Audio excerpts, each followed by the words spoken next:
Thinking Aloud. Conversations on the leading edge of knowledge and discovery with psychologist Jeffrey Mishlove.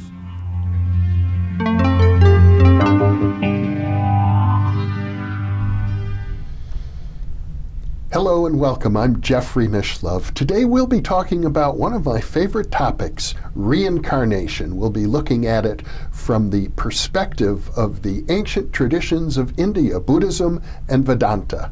With me is Dr. Debashish Banerji, the former director of the East-West Institute in Los Angeles, academic dean at the University of Philosophical Research in Los Angeles, as well as an adjunct faculty member at Pasadena City College and the California Institute of Integral Studies. Dr. Banerji is author of Seven Quartets of Becoming, a transformative yoga psychology based on the Diaries of Sri Aurobindo. He has also written 2 books about his illustrious ancestors, The Alternative Nation of Abanindranath Tagore and Rabindranath Tagore in the 21st Century. Welcome, Debashish. Thank you, Jeffrey. It's a pleasure to be with you. It's a pleasure to be with you, too. I think it's fair to say that on the Indian subcontinent, most people accept reincarnation as just a matter of fact.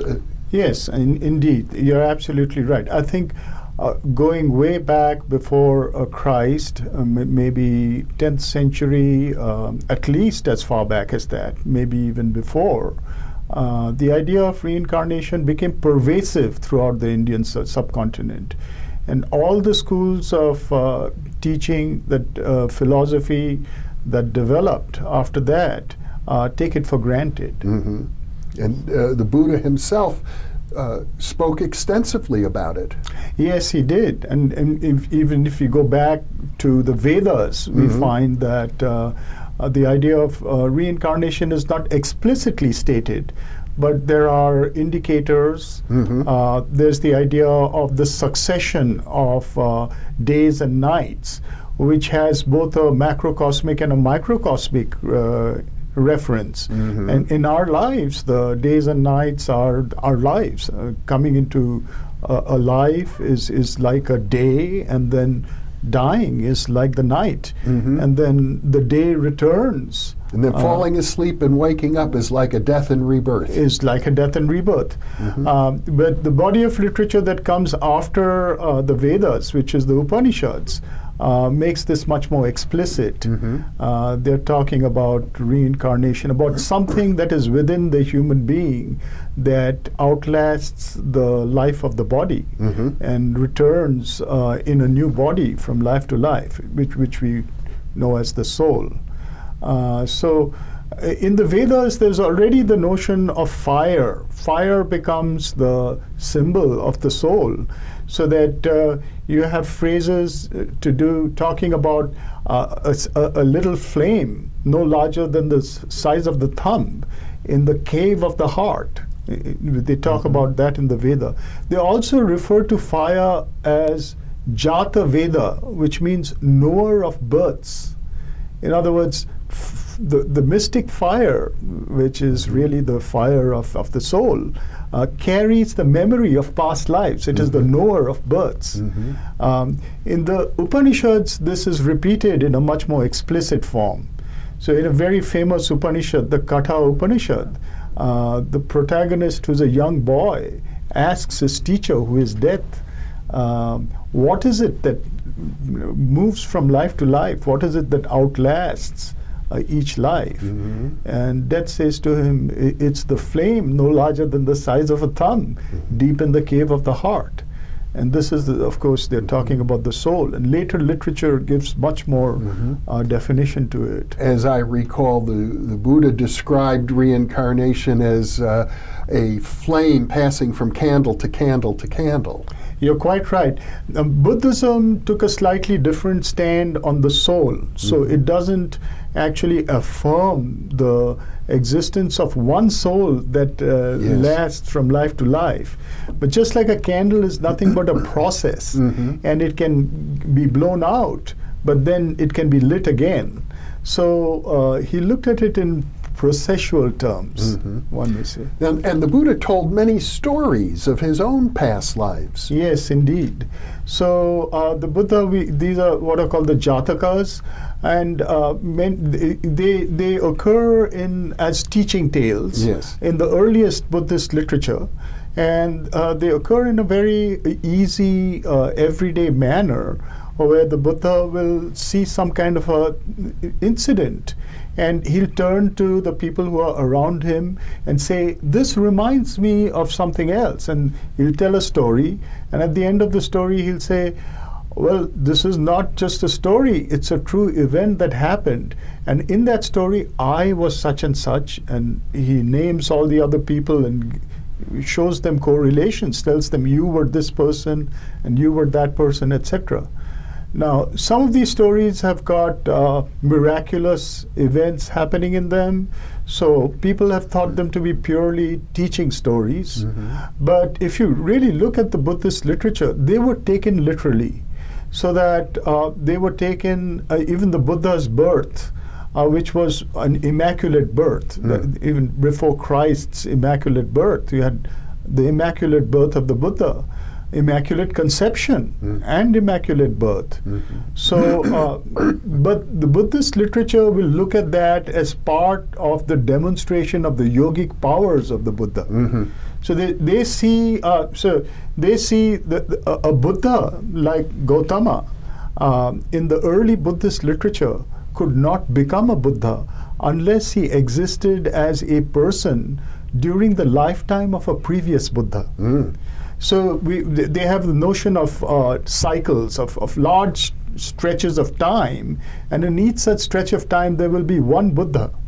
And during his lifetime, those who lived as his contemporaries would have an opportunity, if they did something that Buddha felt was, by his foresight, something that would lead to another Buddha birth, he would declare it. So Gautama, as the story goes, in a past life many thousands of years back, did something to a previous Buddha called Dipankara. He did a good deed to him. And that Buddha said, you will be born as a Buddha. So after that, the journey of the Buddha begins as a person moving from life to life and acquiring lessons, experience, and merit to be born as the Buddha in a future life. In the meantime, he developed powers, supernormal powers. And some of these stories from the past talk about these powers. And it's also the case, as I recall in these stories, he would discuss some of his failings. He did discuss his failings in those lifetimes, and what made him move from one life, which was a little more advanced, to a life he dropped in his consciousness and then rose again. So it's not a linear journey. Would you like to hear one of these stories? So a number of these stories are very famous in Buddhist literature, and they're illustrated in many contexts. And one of the most famous stories has to do with this, the deer life of the Buddha. And it tells a story about a hunter who was in the city of Benares. And he went into the forest and he got lost. And he finally ended up in a kind of a dark part of the forest where there was a lake, and he fell into the lake. Close by, there was a herd of deer, and the leader of the deer was a miraculous-looking deer with a golden skin. And so that deer jumps into the water and lends its back and saves the robber. And after that happens, by the miraculous power of this deer, he speaks, or rather the robber, the hunter. The hunter. Yeah, hunter receives his thought, and he tells him the way out of the forest. And at the end of that, he says, but please do not tell anybody of our existence here. I will request that of you. The deer The deer communicates this to the hunter. So the hunter goes back, and at first he keeps it to himself. And then the queen has a dream. And the king announces to the kingdom, the queen is saying that there is some deer with golden skin, and she wants that deer. And so I'll give a lot of money to whoever can give me any information about such a deer. And so the hunter then goes and reports. And then the king comes with his people, and they all go into the forest, and they come to this part of the forest where the deer are grazing. And this man, it's a scene reminiscent of Judas. He points with his finger and says, "That's the deer." And the king is about to draw his arrow to kill the deer, when the deer turns around and speaks to the king and sends his thought to the king and says, "You can do what you want, but I'll tell you one thing. Never trust a person who betrays somebody else." And then he reveals the story to the king. The king is furious, and he's about to kill the hunter. But the deer beseeches him for pardon. And the hunter is pardoned, and the deer goes back to the kingdom to make an appearance before his wife, and then returns back to the forest.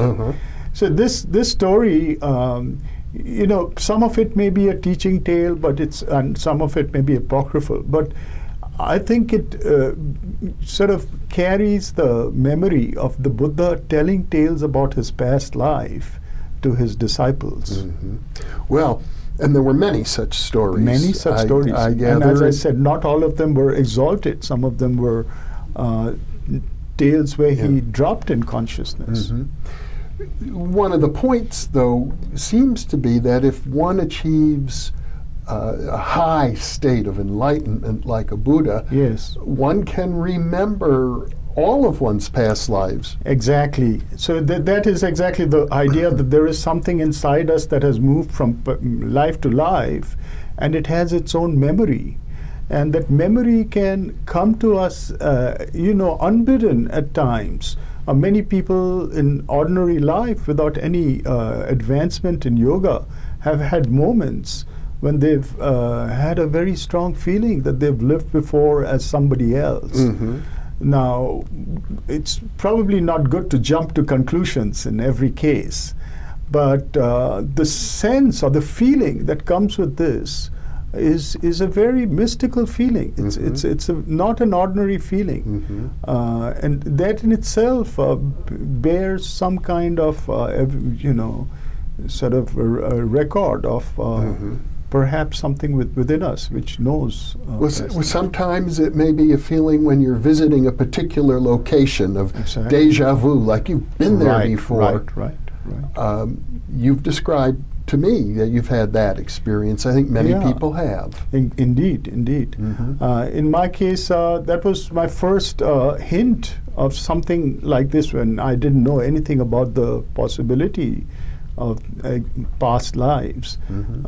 It was when I was visiting Sarnath, where the Buddha taught his first sermon. And I was with family, kids, younger people. I was myself a kid, you may say, just out of school. And suddenly, at a certain point, I found myself alone.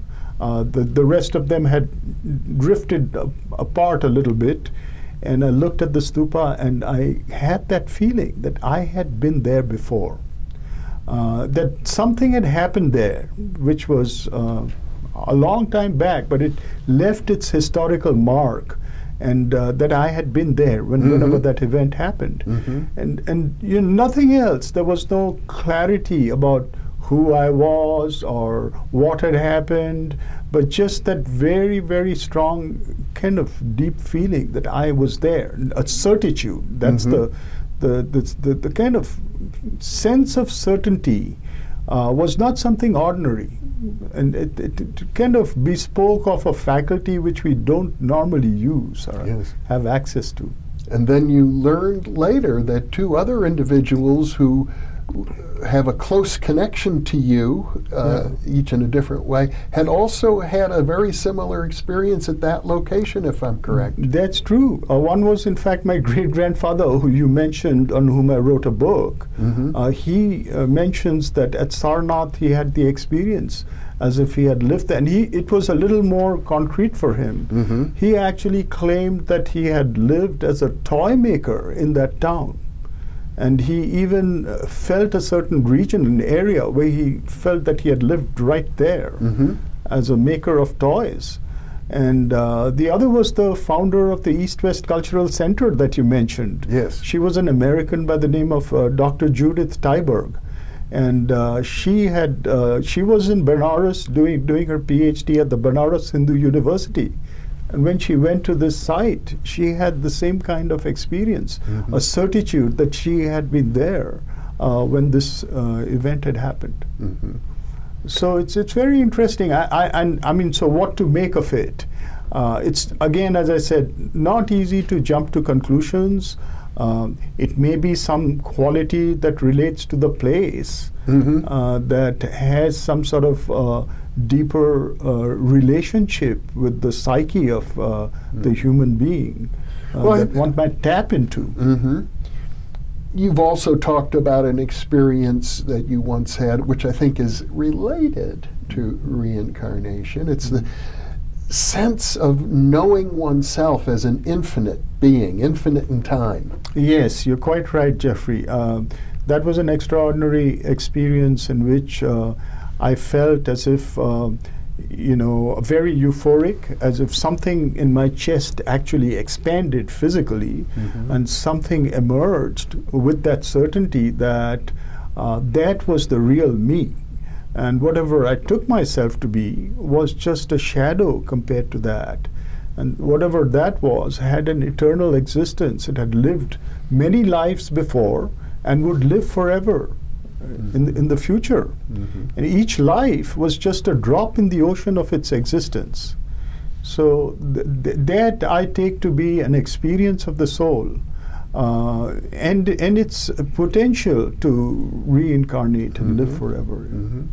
Another interesting thing in the Vedanta philosophy is that it goes into great detail about the composition of the soul itself and what happens after the death of the physical body, that there are different sheaths or bodies, each enclosed within the other, and they have some bearing on not only reincarnation but other forms of paranormal phenomenon that have been observed. Yes, you're quite right, Jeffrey. So the idea is that in the Hindu tradition, because the Buddhists don't affirm the existence of a soul, but in the Hindu tradition there is the idea of something which reincarnates, which is the soul, ensheathed in nature bodies, so that there is a physical body, then an astral body, and then inside the astral body there is a vital body, a life body, and a mental body.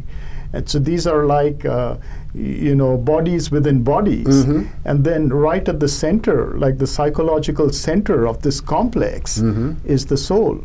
So when one dies, there is a general decompose. The body first kind of, as they say, gives up the ghost, which means the astral body comes out.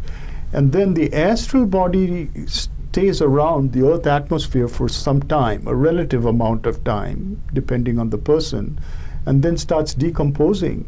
And depending on the capacities that the person had developed, those parts have longer lasting existence as fragments. And they may actually even attach themselves to other beings or to animals. And this is why we sometimes see ghosts a lot later. We may find animals that remind us of somebody we knew.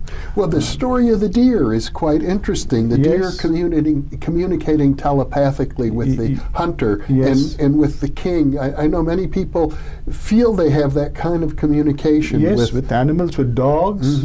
with And dogs. occasionally people, I think, have described, and it may seem totally beyond normal human logic, that some loved one, some human, is somehow communicating to them through the eyes of an animal. Yes, yes, yes. And this it may be, there may be many answers to that, but one of them may be this, that a very predominant part of the person's astral body has entered into that animal.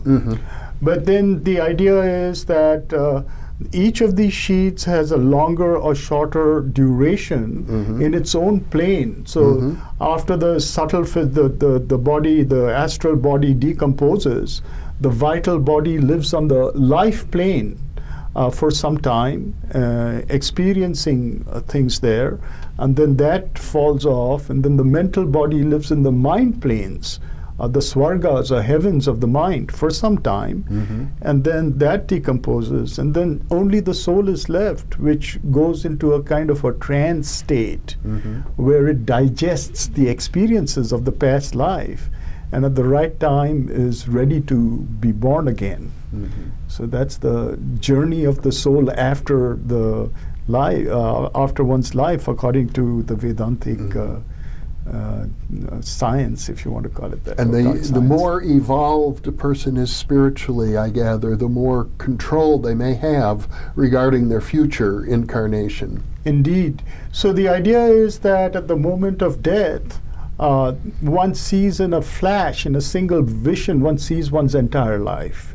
And one also sees what one is to become in the next life. And depending on the amount of power, spiritual power one has, one can actually determine details of that next life.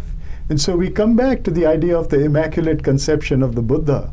So the idea is a very great yogi can actually not only determine where, when, and how they will be born, but also change the natural circumstances. In this case, to choose to be directly, very great yogi can directly influence matter, can penetrate through the envelope of matter and be born without the process, the normal process that others go through. So that's part of that idea of the soul's power, depending on the spiritual advancement. Now, I know for some of our viewers, all of this spiritual philosophy may seem a bit woo-woo, airy-fairy, and so on. And I suppose it's fair to say that there are modernists in India who reject reincarnation. Sure. They would be, I'm not sure if we go back to, say, the 10th century or the 11th century, whether the doubt about the existence of reincarnation would even have existed. But it's a doubt that comes through contact with other cultures that don't believe in it, which happens over time. So certainly that is the case. And I think, ultimately it's really a matter of personal experience. The Indian tradition is saying that you can know this for the ultimate validation is your own self-experience. Of course, you can come to wrong conclusions, but that's due to unpurified activity of the mind. So if we are, as good academics, using a purified intelligence that doesn't jump to conclusions but looks at all alternatives, I think we can carry out a certain introspective, study of our own powers, including the powers of the soul. And of course, today we live in a world where, for the last 50 years or so, academic researchers, particularly from the University of Virginia, in a program initiated by Dr. Ian Stevenson, have been collecting cases where young people remember past lives, and on occasion they come into contact with researchers who can collect the information they have about those past lives and then attempt to validate them. Absolutely. So much work is going on right now. I think it's of great interest, and scientific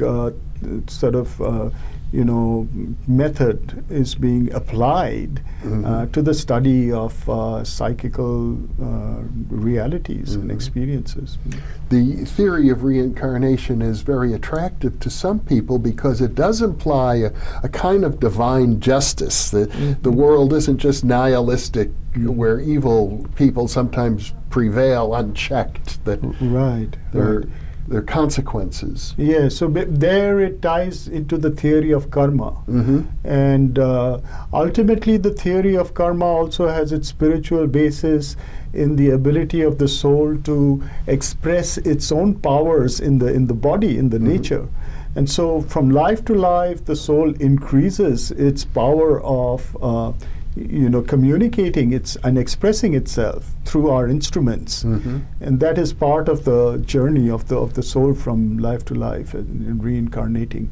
So I completely agree with you, Jeffrey, that to those who have a glimpse of that, or who live their lives with that knowledge, there is a continuity. There is that anxiety of death is largely much less. That there is a sense that one is leading one's life with kind of an openness to an infinite journey. And it does seem to me that in one way or another, the idea of rebirth is one of the most powerful ideas in all religions, including Christianity. Yes.